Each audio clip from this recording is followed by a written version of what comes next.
Hello प्यारे विद्यार्थियों, मैं सुनील स्वागत करता हूं आपकी अपनी मैथ की क्लास में, जहां हम सॉल्व कर रहे हैं कुछ प्रीवियस ईयर क्वेश्चंस, और वो भी एक फटाफट वाले अंदाज में, यानी शॉर्ट ट्रिक से। हालांकि यहाँ मैं आपको चीज़ें डिटेल में बता रहा हूँ और शॉर्ट में, दोनों तरह से बता रहा हूँ। तो आप सभी तैयार हैं इन क्वेश्चनों को सॉल्व करने के लिए?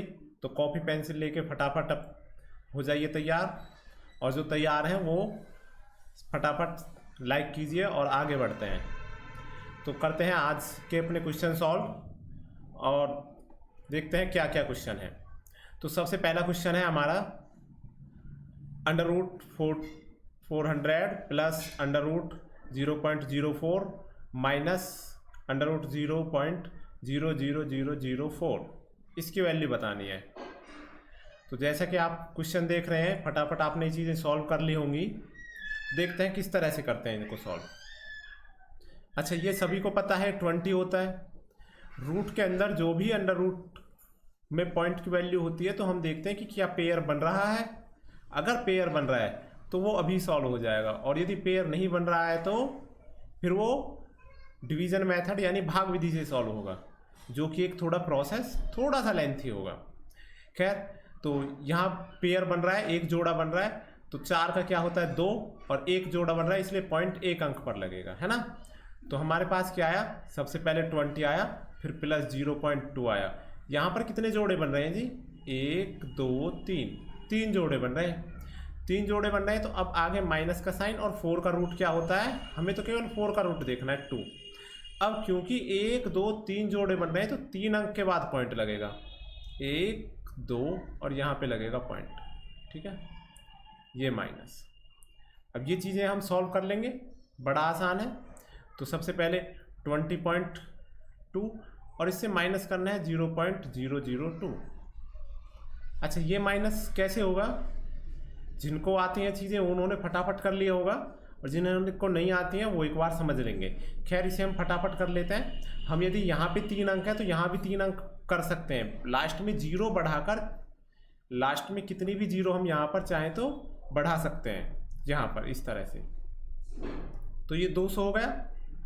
अब ये 200 हो गया, तो 200 से 2 गए तो कितना बचा? 198। तो कितना हो गया? 20.198। ये ही आंसर हो गया। कौन सा हो गया? 4th answer. तो प्यारे बच्चों, फिर से समझ लीजिए इसको। हमारा था 20.2। जब हम माइनस करते हैं, प्लस करते हैं, तो पॉइंट के नीचे पॉइंट आना चाहिए। पॉइंट के नीचे पॉइंट आएगा तो ये 0 0 और 2, ये इस तरह से। तो यहाँ कुछ भी नहीं है तो 0 मान लेंगे। अब यहाँ से हम क्या करेंगे, ढाई लेते हुए यहाँ पर 8, यहाँ पर 9, यहाँ पर 1 और पॉइंट 20, यही आंसर था। तो ये चीज़ें बेहद आसान है। कोई भी हमको रूट करना है, 400 का रूट हमको पता था, इसका रूट हमने केवल 4 का रूट करा, जितने जोड़े बन रहे हैं उतने के बाद पॉइंट लगा दिया। यहाँ भी हमने 4 का रूट किया, जितने जोड़े बन रहे हैं 1 2 3 इस तरह से, तो 3 के बाद हमने पॉइंट लगा दिया और फिर चीज़ें सॉल्व कर ली। तो आपको चीज़ें समझ में आ गई होंगी, ठीक है। आप और आगे बढ़िए, हम और आगे देखते हैं। तो नेक्स्ट क्वेश्चन है हमारा, 60 किलोमीटर प्रति घंटे की गति से चलती हुई एक ट्रेन एक प्लेटफॉर्म को 30 सेकंड में पार करती है। यदि ट्रेन की लंबाई 200 मीटर हो तो प्लेटफॉर्म की लंबाई ज्ञात कीजिए। तो देखो फटाफट करेंगे। ये कैसे दिया है? 60 किलोमीटर प्रति घंटा, ये 30 सेकंड। अब जब कोई ट्रेन चलेगी, प्लेटफॉर्म को पार करेगी, तो वो एक दूरी तय करेगी, और ये दूरी क्या होगी? ट्रेन प्लस प्लेटफॉर्म की लंबाई। फिलहाल हम दूरी देखते हैं।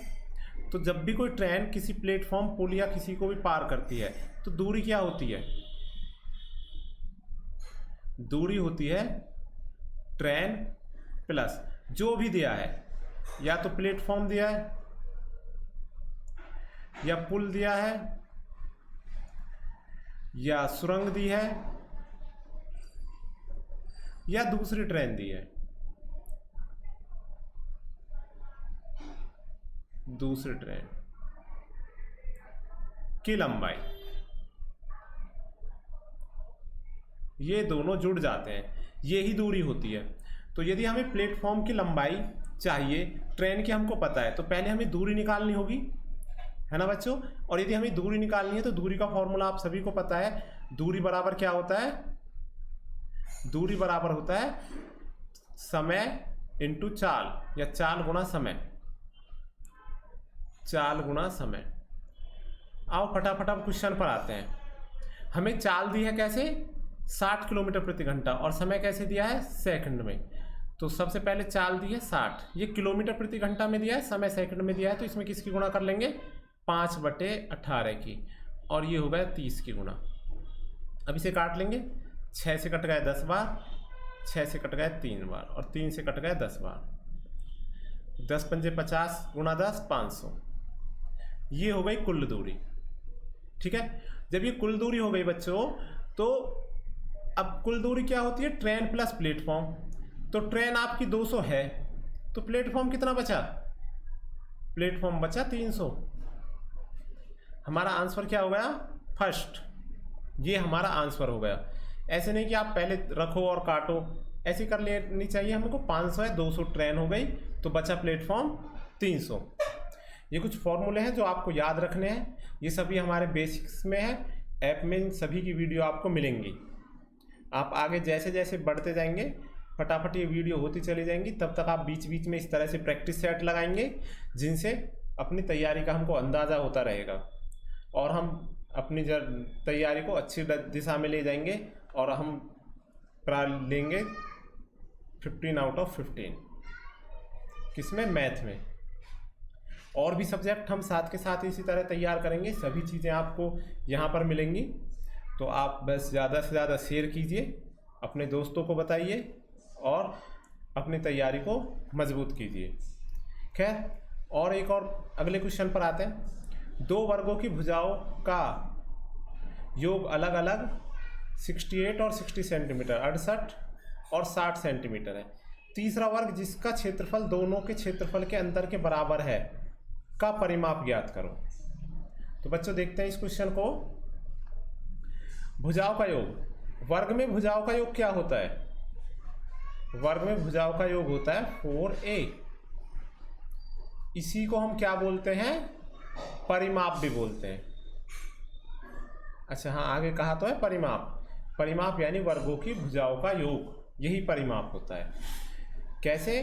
4 भुजाएं होती हैं, चारों को यदि जोड़ेंगे a plus A plus A plus A, तो क्या बन जाएगा? 4a। तो एक का 68 है 68, तो इसकी साइड कितनी हुई? अगर हम वापस 4 से भाग कर देंगे तो इसकी एक भुजा हुई 17 की। दूसरा है 60, इसमें 4 के भाग कर देंगे तो इसकी एक भुजा कितने की हुई? 15 की। अब क्या कह रहा है कि तीसरा वर्ग जिसका क्षेत्रफल दोनों के क्षेत्रफल के अंतर के बराबर है। तो क्षेत्रफल क्या होता है? वर्ग का क्षेत्रफल। अब ये फॉर्मूला याद होना चाहिए, वर्ग का क्षेत्रफल वैसे सभी को पता होगा क्या होता है? ए स्क्वायर, यानी भुजा का स्क्वायर। जो भी भुजा आई है उसका स्क्वायर कर देंगे तो उसका क्षेत्रफल आ जाएगा। तो पहले वाले का 2 वर्ग थे ना, ये पहला और ये दूसरा, इसका क्षेत्रफल क्या हुआ? क्षेत्रफल क्या हुआ जी? क्षेत्रफल 17 का स्क्वायर। और इसका क्षेत्रफल क्या हुआ? 15 का स्क्वायर।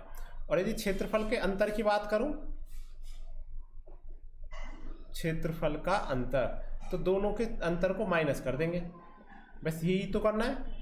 अब यदि इसे माइनस कर देंगे तो कितना आएगा? ये इसमें हम फॉर्मूला क्या लगा सकते हैं? a plus B, A minus B. ठीक है बच्चों, यानी आप फिर से समझेंगे, जब भी हमारा ए स्क्वायर माइनस बी स्क्वायर आता है तो क्या आ जाता है? a प्लस बी और a माइनस बी, ये आता है। तो ये कितना हो गया? 17 प्लस 15 गुणा 17 माइनस 15, ये माइनस है। तो 17 और 15 32, और ये 2, 32 दूनी 64, ये हो गया हमारा क्षेत्रफल। ठीक है बच्चों, तो यदि क्षेत्रफल 64 हो गया, अब बूझ क्या रहा है? ये तो परिमाप पूछ रहा है, क्षेत्रफल नहीं पूछ रहा है। तो क्षेत्रफल से हमारा वापस भुजा कैसे निकलेगी? वर्ग का क्षेत्रफल a स्क्वायर होता है। तो बताओ 64 किसका स्क्वायर है? 64 किसका स्क्वायर है? 64 है हमारा 8 का स्क्वायर, और 8 का स्क्वायर है तो परिमाप हो जाएगा हमारा 4 गुणा 8 यानी कि 32। 8 चौक 32 सेंटीमीटर। यही क्या हो गया? हमारा परिमाप हो गया। तो ये चीज़ें समझ में आई? एक बार फिर से इन चीज़ों को देखिए किस तरह से हमने करे हैं। फटाफट जब आप एक बार फॉर्मूले याद होंगे तो आप डायरेक्ट करोगे कि यहाँ से मैंने कितना किया, इसको 4 का भाग लगा के ये आ गया 17, और इसको 4 का भाग लगा के ये 15 आ गया। दोनों के स्क्वायर का अंतर निकाल दिया। यही तो कह रहा ना कि तीसरा वर्ग जिसका क्षेत्रफल दोनों के क्षेत्रफल के अंतर के बराबर है, तो अंतर कर दिया। 17 और 15 का अंतर a plus B a minus B, 17 और 15 32, और 32 दूनी 64। ये हो गया तीसरे का क्षेत्रफल। ये तीसरे का क्षेत्रफल है तो इसकी भुजा हो गई 8, और भुजा 8 हो गई तो 4 की गुणा करके परिमाप हो गया 32। इस तरह से होंगे क्वेश्चन। बाकी चीज़ें आपको समझाने के लिए थी। तो इसी तरह से आप स्पीड अप हो पाओगे जब आप एक बार चीज़ों को डिटेल में पढ़ लोगे और फिर उसके बाद फटाफट प्रैक्टिस करोगे। तो ज़्यादा से ज़्यादा सभी आप वीडियो को देख डालिए और कॉपी पेंसिल लेकर सॉल्व करते हुए। तो आगे बढ़ते हैं हम अगले क्वेश्चन पर। पिछले वर्ष मेरी आयु पूर्ण वर्ग संख्या में थी, अगले वर्ष यह घन संख्या में होगी, तो मेरी वर्तमान आयु ज्ञात कीजिए। इसकी कोई एज होगी, ये कोई एज है यहाँ पर। पहले तो क्या था? वर्ग, और यहाँ पे क्या है? घन। अब ऐसे क्वेश्चन हम क्या कर लेते हैं, फटाफट ऑप्शन से ले लेते हैं कि कोई एक ऐसी संख्या इधर वर्ग है और इधर घन है।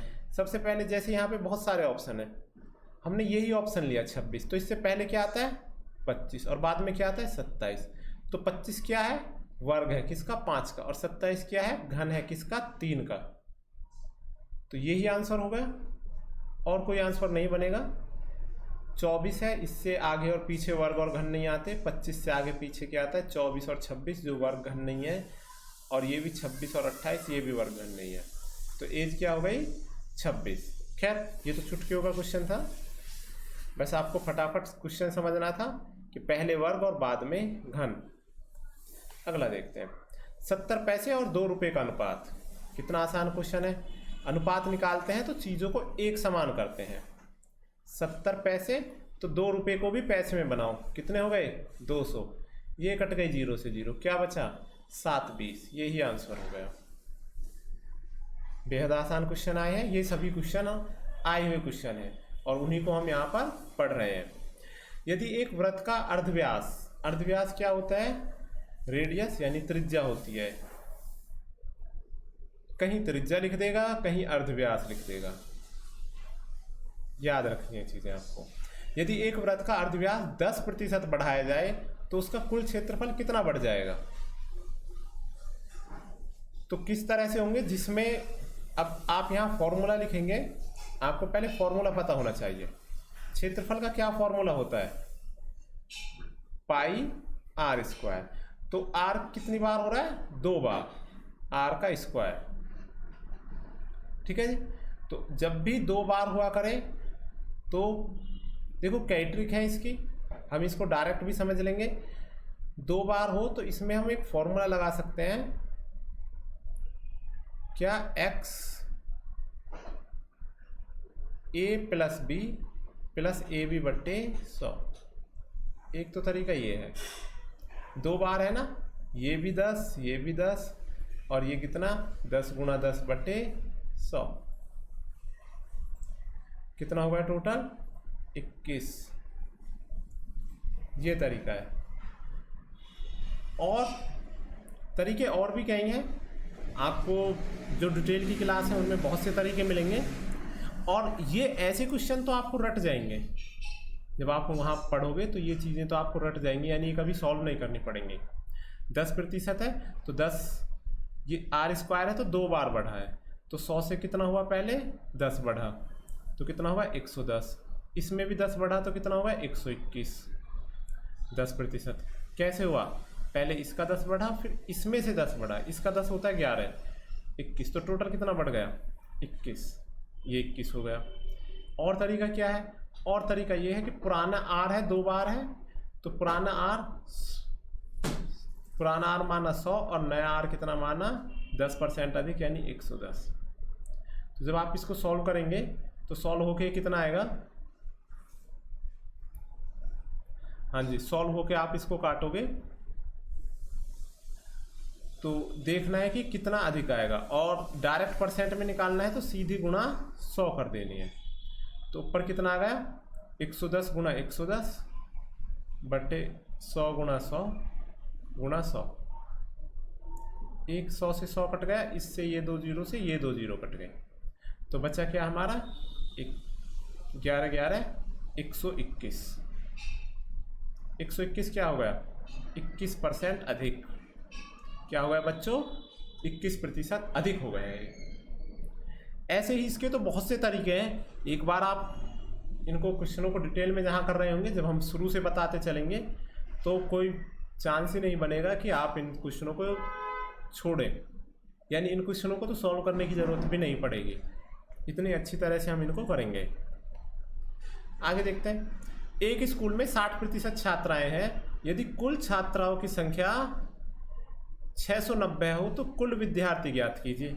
मैंने कई बार क्वेश्चन कराए हैं कि हमारे पास संख्या क्या है 690, किसकी वैल्यू है 60% की, कुल पूछा है, कुल तो भाई 100 होता है, ये 0 से 0 कट गया, ये 3 से कट गया 23 बार, ये 2 बार, ये 2 से कट गया 50 बार। अब 50 किस में गुणा होगा, 5 3 15 और 5 2 10 और 1 11। आंसर कौन सा होगा, फर्स्ट हमारा आंसर होगा। तो पीछे भी ये कई क्वेश्चन कर चुके हैं हम, कई बार मैं डिटेल में बता चुका हूँ कि जो संख्या होती है बटे जिसकी वो वैल्यू है और गुणा जिसकी वैल्यू हमको निकालनी है।